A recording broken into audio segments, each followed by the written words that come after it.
गजलडुब्बामा टिस्टा ब्रिजबाट बालुवा र ढुङ्गा बोक्ने गाडीहरूलाई यातायात गर्ने अनुमति दिनुपर्ने माग गर्दै गाडी मालिक र चालकहरूले विरोध प्रदर्शन गरे। आज धेरै सङ्ख्यामा गाडी चालक अनि मालिकहरूले गजलडुब्बामा विरोध प्रदर्शन गरे। जलपाइगुडी जिल्लाको गजलडुब्बा बाँधको टिस्टा पुलको मर्मतीको लागि प्रशासनले त्यहाँ मालवाहक गाडीहरूको अवगमनमा रोक लगाएको छ। तर प्रदर्शनकारीहरूको भनाइअनुसार यो प्रतिबन्ध जलपाइगुडी जिल्ला प्रशासनले गत 4 अक्टोबरमा जारी गरेको थियो। लगभग 1.5 महिनापछि पनि पुलको मर्मती कार्य सम्पन्न भएको छैन। पुलबाट 6 टनभन्दा बढी भार भएका गाडीहरूको सञ्चालनमा रोक लगाइएको छ। तर बालुवा र ढुङ्गाले लोड गरिएका ट्रक र डम्पर बाहेक लगभग सबै प्रकारको गाडीहरू चलिरहेका छन्। यसकारण पुलको मर्मत तुरन्त गरियोस् भन्ने प्रदर्शनकारीहरूको माग रहेको तिनीहरूले बताए। यसको साथै बालुवा र ढुङ्गा लोड गरिएका गाडीहरूको ओजनमा केही ढिलाइ दिनुपर्छ भन्ने तिनीहरूको भनाइरहेको छ। गजलडुब्बामा टिस्टा ब्रिजबाट लगभग 350 वटा बालुवा र ढुङ्गा लोड भएका गाडीहरू चलिरहेका छन्। तर गाडीहरूको सञ्चालन बन्द हुँदा मालिक र चालकहरू सहित हजारौं परिवारहरूको जीवनयापन कठिन भएको छ। यसैले बालुवा र ढुङ्गाले लोड गरिएका गाडीहरूलाई तुरन्त सञ्चालनको अनुमति दिनुपर्ने माग गरिएको तिनीहरूले बताएका छन्। নমস্কার, আপনারা ইতিমধ্যে দেখতে পাচ্ছেন এখানে যে আজকে জনজোয়ার আগামীতে শুধু আজকে নয়, আমরা আজকের থেকে কর্মসূচি শুরু করলাম। ইতিমধ্যে আপনারা জানেন গত 4 তারিখ অক্টোবর মাসের 4 তারিখ আমাদের ডিএম মাননীয় ডিএম মহাশয়া একটি নোটিফিকেশনের মাধ্যমে জারি করেছে যে তিস্তা ব্যারেজের ওপর দিয়ে 6 টনের বেশি কোনো গাড়ি যাতায়াত করতে পারবে না। কিন্তু সেখানে বলা হয়েছিল তিস্তা ব্যারেজ হচ্ছে কিছু রিপেয়ারিং করবে বা কাজ হবে, সেটা সরকারি নিয়ম অনুযায়ী। কিন্তু আমরা দেখতে পাচ্ছি 1.5 মাস বিগত হতে চললো। সেই 4 তারিখ অক্টোবরের পরের থেকে আজকে 1.5 মাস হয়ে গেল। আপনারা একদিন দেখতে পারবেন কোনো একরকম 1 ইঞ্চি 1%ও কোনো কাজ হয়নি।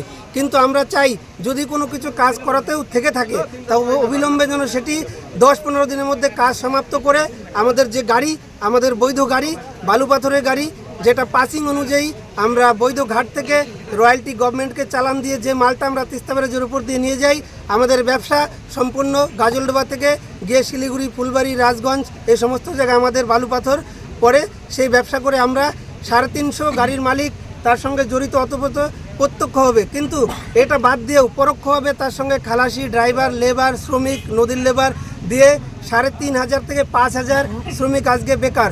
অনেকে এখন শুধু গাজলডোবা ছেড়ে ভিন রাজ্যে পাড়ি দিচ্ছে। আস্তে আস্তে ভবিষ্যৎ হয়তো এটা যারা হচ্ছে ভবিষ্যতে গাড়ির মালিক ইএমআই বাড়ি নিতে চলে আসতেছে ফাইন্যান্সিয়াল কোম্পানি, সেটা না দিতে পারে অনেকেই বাড়ি ছেড়ে ইতিমধ্যে পালাচ্ছে। আগামী দিনে হয়তো সুইসাইডের রাস্তা বেছে নেবে।